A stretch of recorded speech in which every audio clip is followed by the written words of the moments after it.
October 3-13, there's going to be a lot of work to do. Just from the first 6 weeks, are there different challenges that maybe you thought there might have been when you first looked at this team and this roster, and not only, I guess, from a talent standpoint, but also from a psychological standpoint, just getting these guys used to the idea of winning again? Yeah, there is great challenges every week, not just physically but mentally. Try to get these guys out of a rut, try to get these guys to a consistent approach where winning is the norm, not the abnorm. But we have to go out and do it, and we have to coach better, we have to play better in order to do that. And understand that each week is going to be a great challenge. Every team in this NFL has great players, has good coaches, and we have to go out there and make plays when they're there for the making and dominate situational football, which we're not doing right now. And also, obviously, the turnover battle is something that needs to be addressed. But, whether we're 3-13 or 8-8, whatever we were last year, it didn't matter. I thought going into this year, I thought from a talent standpoint, we had a chance to compete every Sunday, and that's all we could ask for. I said that before the season. I felt very strongly about that. For whatever reason, we're just not getting it done at this point. But tomorrow's a new day, and we'll try to beat the Titans. So you don't look in hindsight and think that maybe this is a tougher job than you envisioned, or is it just that things aren't going well since the season started? No, every job is tough in the NFL. Nobody's got to walk into an office in the NFL and say, oh, this is easy. They're hard. They're very hard, very difficult. You got to do all the schedules. You got to get these guys prepared. You got to draft. You try to pick your team, and some guys are here. Some guys, it's not easy. And it's not easy for the 5-1 teams. It's not easy for the 1-5 teams. But we knew that going in. It's a great challenge every week. But I feel like we have the type of guys on this team that are willing to compete. Obviously, we just got to find out ways to make more plays, all across the board. If I had one area where I could say, well, we need to improve right here, I think we'd have a great understanding of what we need to do. But right now, it's a little bit of everything. It's a little smorgasbord of things that we have to work on and improve on. It's not one area. It's a quarterback, it's the running game, it's the pass protection, it's the wideouts and their blocking, it's the defensive line pass rush, it's the coverage, it's the linebackers, it's the special teams. It's a little bit of everything. Now, it doesn't mean they're not all doing something good. They're all having their share of good plays, but over the course of the game, everybody sprinkles in a little bit of poor play, and that results in 1-6 or 1-5. What are we, 1-5? I'm losing track. Jay, how does this compare to kind of other stretches that you've been through in your career as a coach? And you talked about coaching better. What specifically can you do individually to kind of help the team do Well, that's something, we're going to have a coaches meeting here in a minute. We've all had a chance to break down the film and really break down our first 6 weeks.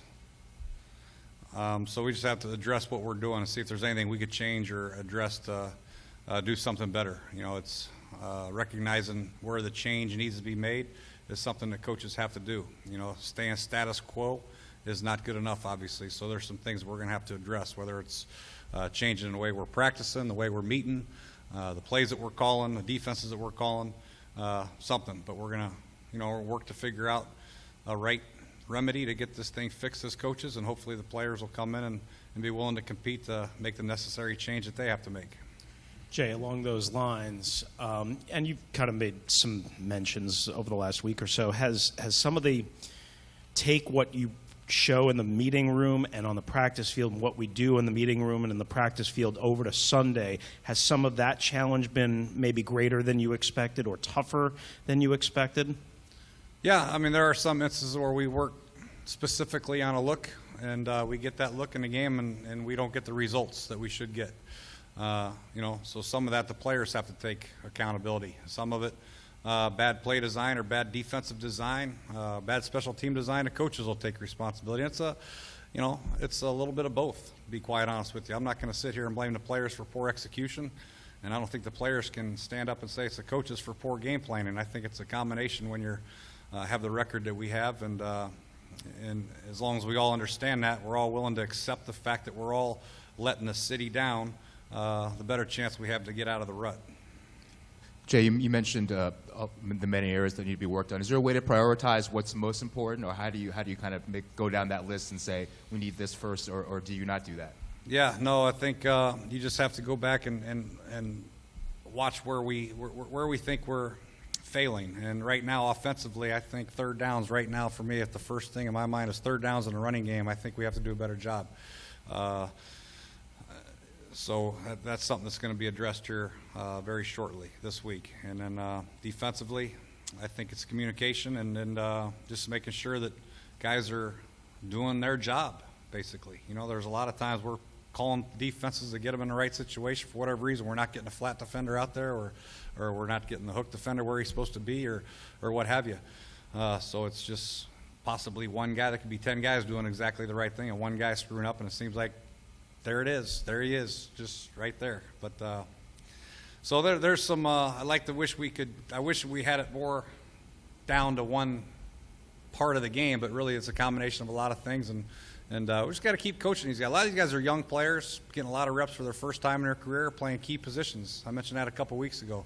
You know, Keenan Robinson, Brashard Breeland. You know, Minifield got a lot of reps last week, and on and on and on it goes, both offensively and defensively, and Kirk Cousins obviously. So, you know, sometimes it's just a matter of getting them on the field, seeing things, and you know, making the change that they need to make.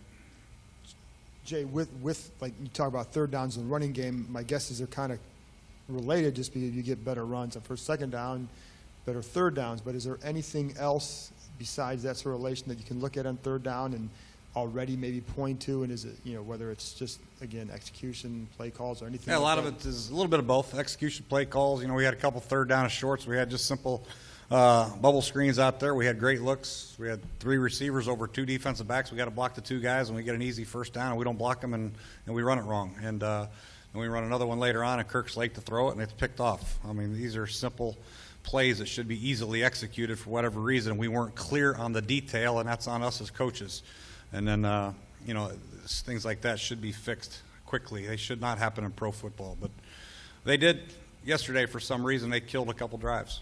And to follow up on that, these are veteran receivers you're talking about too. Does that rankle you even more?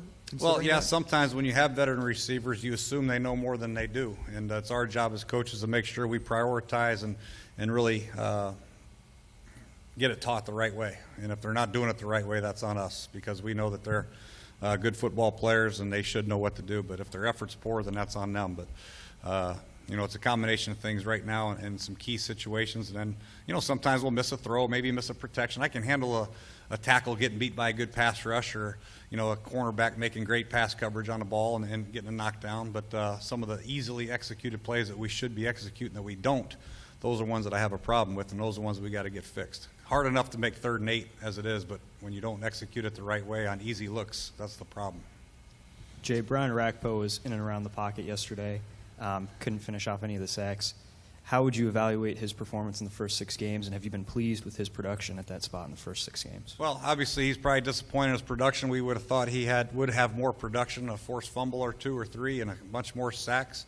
He has been around the quarterback, which is good. I think the quarterbacks feel him when they go back to pass, but you know, we need more from him. We need more from Hatcher. We need more from Kerrigan. Kerrigan's tied for the league in sacks, but we need more from him. We need more from everybody. And we're not getting enough from anybody, and it's not just one guy, it's everybody, the quarterback position, the wide receivers, the tight ends, everybody needs to do a little bit more to get out of the rut. It's not just one guy, it's the whole squad. Jay, I guess there were a couple of times, one in particular on a 3rd and 13, I want to say, where Bashad is kind of playing really off and deep. Is some of that the byproduct of, again, young guys at corner? Clark's banged up with the ankles. You lost Merriweather there for a period. You know you're struggling pass rush. Or is some of that just designed to not put guys that are so young on an island and No, expose that them? was 3rd down and 13. That's just him being young and not realizing it's 3rd and 13 and giving a little bit too much respect, you know what I mean, and not having that aggressive nature. You know, he should have broke up on that pass all day, every day. There's no question about it. You know, he had every reason to break on that ball. You know, the down and distance, the route, the way he ran the route, the quarterback was staring him down. There was no reason for him not to break on that route, and he'll tell you the same thing. That just comes with playing. You know, he comes with playing. You know, in training camp he did a good job and did some good things, but he was playing behind D'Angelo Hall and Tracy Porter, and well, Tracy Porter was out, but he was getting his reps, and it just comes with playing and seeing and knowing situations and picking your shots. He had a couple opportunities to make some big plays, Breeland did, and didn't make them, but he's going to learn from them. That's the beauty of playing and not sitting on the sideline watching, is when you play and you are actively involved in these reps. And you say, God, I should have made that play. I'll make it next time. And he will make it next time. It's a matter of growing and keep playing. You said changes need to be made. Are you considering any changes in personnel, either the starting lineup or, maybe playing some guys more in the rotation? Yeah, that's something to take in account. We have to look at that. We have to look at the guys that aren't playing, and there's a reason why we have the guys in front of them. But we'll see if there's a way we can upgrade our roster. But mainly I'm looking at maybe ways to prepare, our practice schedule. All that. So I'm looking at something. You have to do something a little bit different. So obviously, status quo's not doing so well, but we've had some injury issues, so guys have been forced in the lineup, obviously, and we got some new guys on the practice squad. They won't be ready for a while, obviously. So there's not a lot of guys that we can pluck. You can't just pluck somebody on the streets. Looks like you go in there and start. I like the guys that are playing. They're all doing enough good things to be starting football players in the National Football League and doing enough good things to win. We're just collectively, we all pick the most inopportune times to either call a bad play or have a bad throw or run a bad route or miss a coverage or take a bad zone drop or not get a pass rush. It's hard to put your finger on one thing. Would you consider giving Colt a start? No. We're going to go with Kirk again. And, he threw for 300 some odd yards. Obviously, the fourth quarter was an issue. The first interception, I believe, was to Andre. He just overthrew it. He overstrided, and Andre ran a heck of a route. He beat the underneath coverage, man coverage, and was bending it in front of the safety, and Kirk just kind of hesitated and overstrided and threw it high, and it was intercepted. The second one was one that he hesitated on and should have thrown the ball right now to Deshaun on the little pick screen thing that we did. I don't know why he waited. He just hesitated for a second. And then, of course, the third one was 30 seconds ago in a game, and he's trying to make a play. That one could have been avoided also. I guess still on the quarterback topic, to outside observers, Robert has looked pretty spry out there doing agility drills and sprinting and things like that. Any thought of getting him back to practice, let's just say this week or anytime soon? Yeah, I think he's going to start individual drills this week. As far as actually taking practice reps, I think that'll be at least another week. But get him out there, do some individual route drills, maybe throw some balls to the wideouts. That'll be the first step, and then obviously next week we'll try to get him maybe in some practice situations and see where he is. On the injury standpoint, I guess Amerson's going to go through the concussion protocol. Yep. Yeah. He'll be. He's going through Tuesday with the testing. He'll be day to day, and Perry Riley, he's going to be day to day also.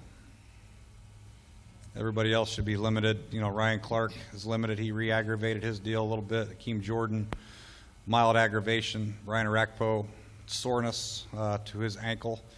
Trenton Robinson, he aggravated his high ankle sprain a little bit. And Trent Williams, I think, just banged it a little bit. I think he'll be okay, but he's still suffering a little bit of pain, so he'll be day to day. Do your pup guys get to start to practice this week? Yes. Yeah. So Yes. Hank and Bowen will be out there Wednesday. Yep. Yeah. All righty. Thank you.